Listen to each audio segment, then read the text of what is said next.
So these are your champion cards. Each player controls a champion, and they level up. Your champion starts at level 0 and can go up to level 3. Here you can see the level of the champion, the name of the champion, the memory cost of the champion, the element, and any effects that happen when you use this champion. And down here is the most important part, the health of your champion.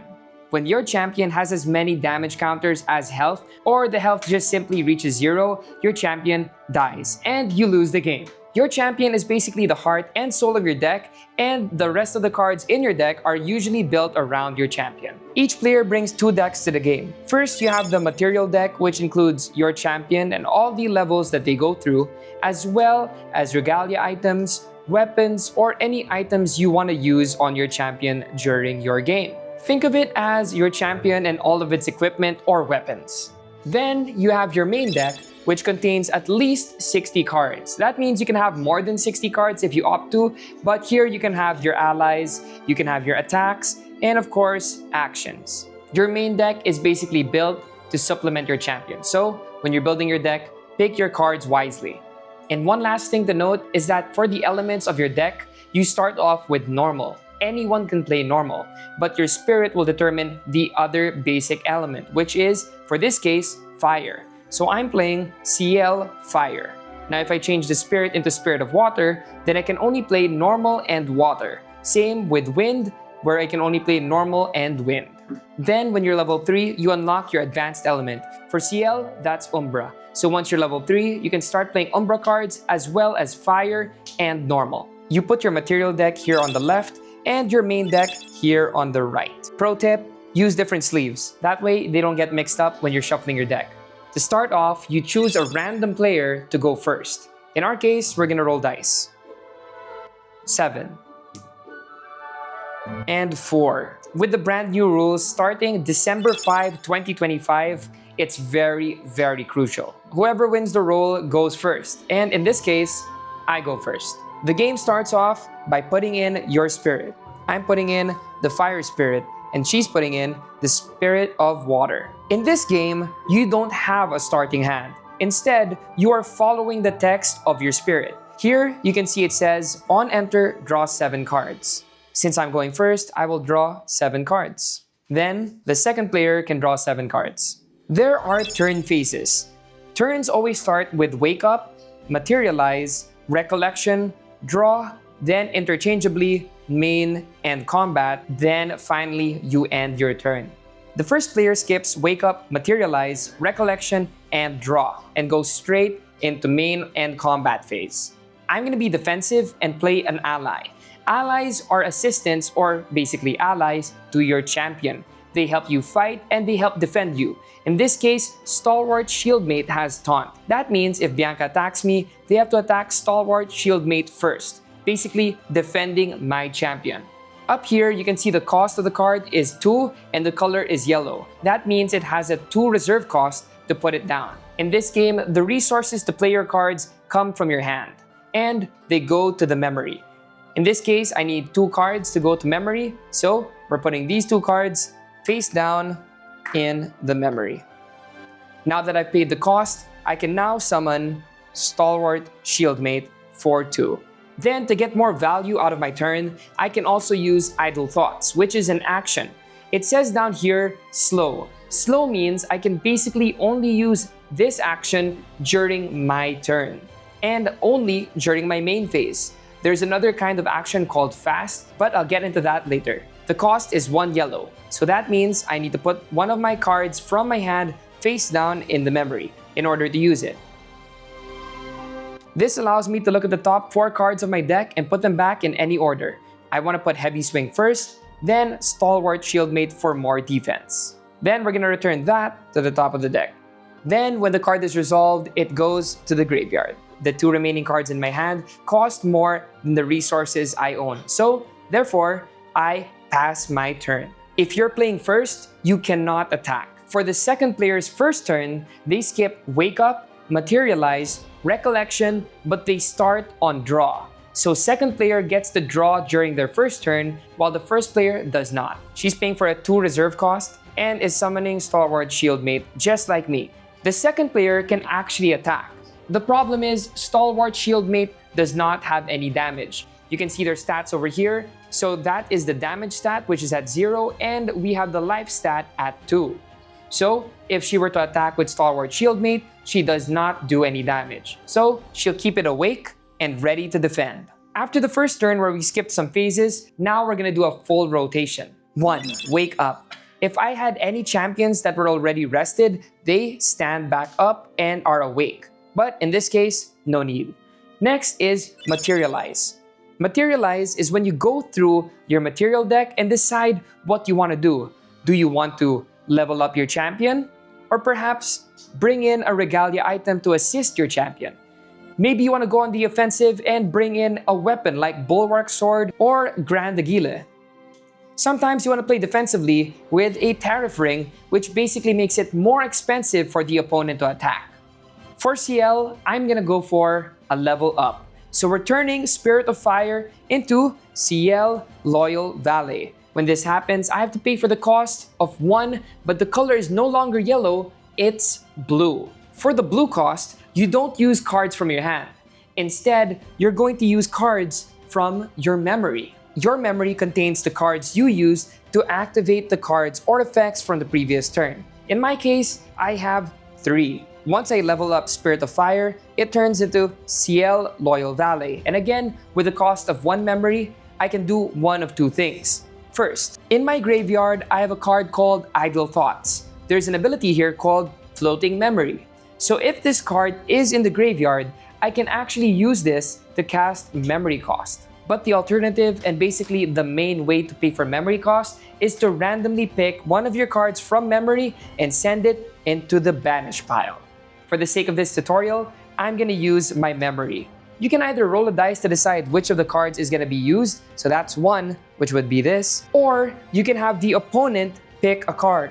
So, to pay for CL Loyal Valley, I'm gonna say goodbye to Nocturne's Oblivion, which goes straight into the banish pile. So that is the materialize phase. On enter, CL Loyal Valley brings in Servile Possessions, which is his mastery. It's basically an additional card that helps play with his gimmick. In this case, it's unique to CL. After materialize, you recollect. That's where you get your memory back to hand. Then phase 4 is draw.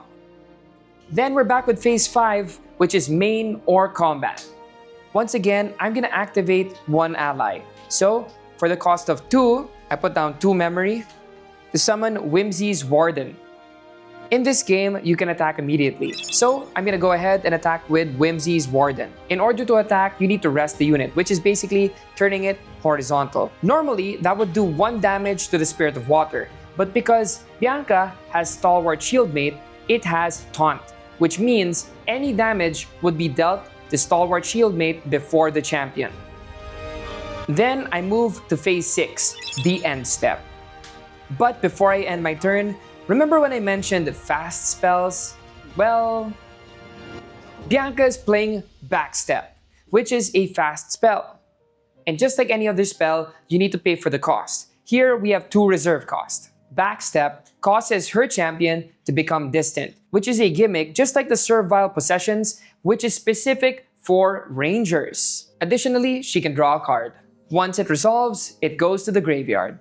And that ends my step. Basically, a fast spell or fast card can be played on your opponent's turn, kinda like a surprise. At the end of the turn, any damage done to any of the allies goes away. So, Stalwart Shieldmate is back to full health. And now, it's Bianca's turn. She can do the full rotation as well. There's nothing to wake up, so she goes straight to materialize. Her Spirit of Water is leveling up to Diana. In order to level up to Diana, she has to pay 1 memory. I choose this card. And it goes straight to banish. Then, when it's officially entered the field, remember Bianca was able to turn her champion distant. In this case, on enter, Diana has an ability where if she's distant, then she can materialize an additional card from her material deck. In this case, she was able to materialize the Aqua Mirage Whisper, which is a weapon for Diana. Normally, you can only play spells during the main phase, but if you have a fast card, you can play them in between phases. She's using Charge the Soul, which is a fast card with a cost of 1. It deals 1 damage to target unit. Units include allies or champions. So she's directly doing 1 damage to CL Loyal Valet. Then, as an additional effect, it's charged as ammo for the Aether Wing weapon. All before the recollection step, she did so much, a lot of value for that phase. Now in the recollection step, she gets all her cards from the memory to join her hand and then draws a card. Now, Bianca is in her main phase and wants to attack. So you can go for casting spells or attacking in any order. She's attacking with Diana and her Aqua Mirage Whisper. By default, champions can't attack, but with a weapon, they can. In order to attack with a champion, they have to rest. Weapons also have 2 stats. You have the damage and we have the durability. Every single time the weapon is used to attack, durability goes down. The weapon loses 1 durability and I take 3 damage. Whimsy's Warden has intercept, but because she's rested, she cannot intercept the attack. Stalwart Shieldmate, on the other hand, has taunt and is not rested, so it basically soaks up the damage. 3 damage is enough to destroy Stalwart Shieldmate, causing Stalwart Shieldmate to go to the graveyard. As for the damage calculation, the weapon itself does 1 damage. Then, the ammo is going to be expended and used for 1 damage as well, making it 2. And because her champion is distant, there is an additional 1 damage. Right now, she's just doing an additional effect of an attack, which is Glimpse. Allows her to have more control of her deck. Depending on the damage she did, she looks at 3 because of 3 damage, plus 1 card from the top of her deck. Then she can decide to put them in the bottom or the top in any order. So if you're interested to play Ranger, you kinda have an idea how it plays. She basically loads up her weapon, strikes with a lot of force, then plans her next attack through the Glimpsing. Then, she's ending her turn. At the end of her turn, she loses Distant. If she wants to get the added benefits of Distant, she has to find a way to make Diana distant again. Now, I start my turn. We have the Wake Up phase, and Whimsy's Warden is rested. So we're gonna turn them up, and they are now awake again. We're gonna go to Materialize, which will allow me to play a weapon. I'm gonna materialize Grand Aguila, Aiguille. which is a weapon with 0 cost. Once again, get my memory, put them back to hand, and draw a card. So CL is actually a Guardian, which means he's a bit tanky, but also packs a huge punch. For my turn, I want to play Heavy Swing. I only have 4 cards in my hand, so I don't think I can pay for the cost. But we have the class bonus, which means that because this attack is a Guardian Sword attack, and we are a Guardian champion, we have additional benefits. This card costs 2 less to activate, which means I can use the 4 cards in my hand to cast Heavy Swing. I'm gonna activate Heavy Swing. Now, I have a choice. I can actually just attack with Heavy Swing and CL, which essentially does 6 damage, or I can use Heavy Swing with the Grand Aguila. I'm opting to play Heavy Swing with Grand Aguila, which means that 6 damage plus the 1 from Grand Aguila, for a total of 7 damage. You lose 1 durability from Grand Aguila, and you rest CL, because he's the one attacking. That's a total of 7 damage targeting Diana. But because Bianca has Stalwart Shieldmate as well, it's gonna be soaking up the damage instead. So that's 7 damage to Stalwart Shieldmate. Heavy Swing is resolved, and it goes into the graveyard.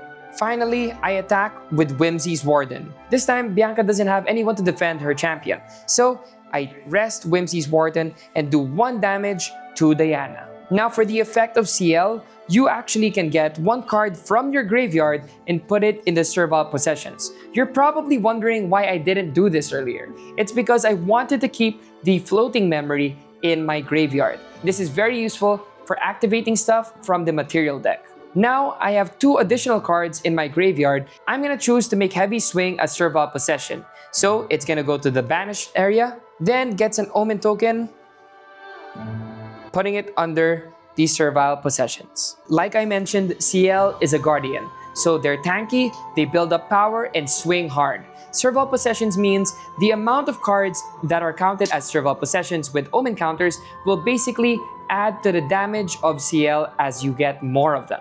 So if you want to play the long game and want to hit really hard after lots of preparation, definitely check out a Guardian deck. And that covers the basics of Grand Archive. Now, just a couple of notes. When you get to level 3, you unlock your advanced element. For CL, that's Mirage's Grave. I'm gonna level up CL to level 3, and I have to pay the cost of 3. I can use any floating memory from my graveyard to pay for some of the cost. In this case, I have 1. That's 1. Then, I'm gonna have to use 2 of my memory to pay for the remaining cost. That's 3 cards going to the banished area, and now CL is officially level 3. At level 3, you unlock the advanced element Umbra. It's different for every champion, but for CL, it's Umbra, and for Diana, it's Astra. Once this happens, you can play your basic element, normal, and your advanced element. For CL, it's Fire, normal, and Umbra.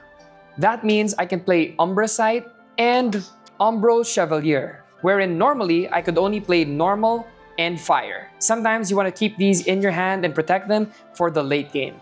So there you go. That's how you play Grand Archive, with the new rules that take into effect December 5, 2025. Remember, you win the game when you kill the opponent's champion. So once they reach 0, you win. You can visit official Grand Archive partner stores to try out the game with a demo deck.